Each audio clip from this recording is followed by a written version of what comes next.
Hi,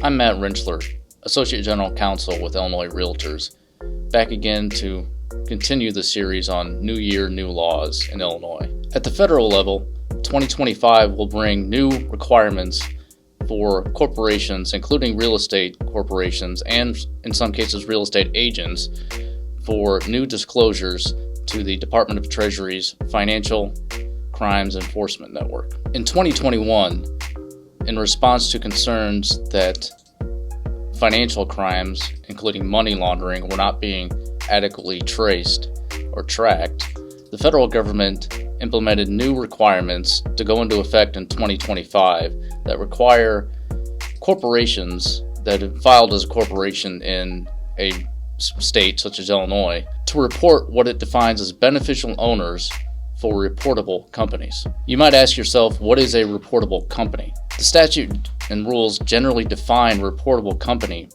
as an LLC, corporation, or trust, or some other types of entities created in an individual state. So for instance, if you have filed as an LLC in Illinois to purchase a property through that LLC, that could be and most likely is defined as a reportable company. So what is a beneficial owner? A beneficial owner is defined in potentially a couple different ways.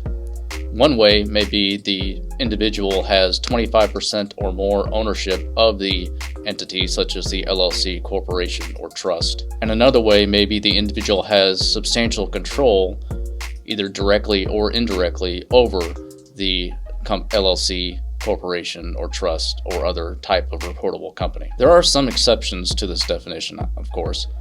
One would be if the person is a minor, they wouldn't be included in the definition. If the person is acting on behalf of another, they may be exempt. If they're an employee of the entity, they may be exempt. If your right to ownership in the entity or control of the entity was something you inherited from, say, a parent or relative, you might be exempt. And if you're a creditor of the agency, you're likely exempt. If you're not exempt, the law puts in a deadline of January 1st, 2025 for you to report all beneficial owners as defined under the statute to the Financial Crimes Enforcement Network.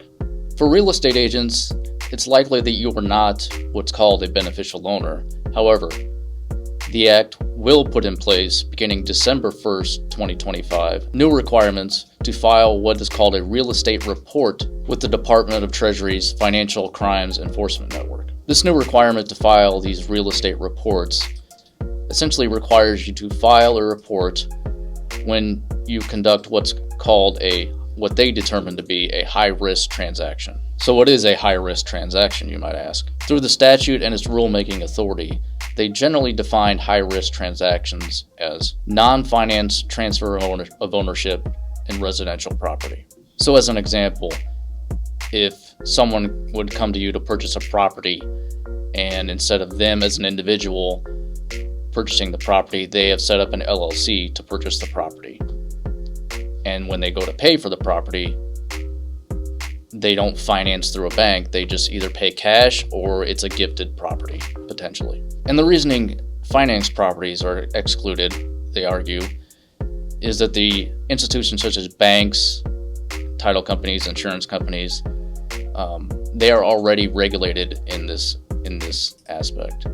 So there's no need to double up on that regulation. Because as I say, part of this, the intent of this new act was to help track and enforce laws against money laundering. And the belief was some foreign entities may be setting up LLCs or shell companies as they call them, and they don't know who they are. This new law has not come without controversy, however. And some have said that these new disclosure requirements have put an extensive burden on small businesses especially, and people like real estate agents. And others have said that the whole purpose of some people setting up LLCs is to remain anonymous in some aspects, and there are privacy concerns with information that is being forced to be shared with the federal government. And as I said, this has been a controversial topic in the last year or so, and there have been lawsuits filed. In an attempt to stop enforcement of this new law before it takes effect. And just recently, on December 3rd, a federal district judge in the state of Texas put in place a preliminary injunction preventing the government from enforcing the act. It's likely that will be appealed, so it's unclear at this point whether the government will be able to enforce the act on January 1st. But as of the date of this taping, the injunction is in effect, although it's likely to be appealed within the next few weeks. All that being said, it's important to keep in mind that there is this new law in place that, until courts say otherwise, will require new disclosures and new reports to be filed in regard to real estate transactions.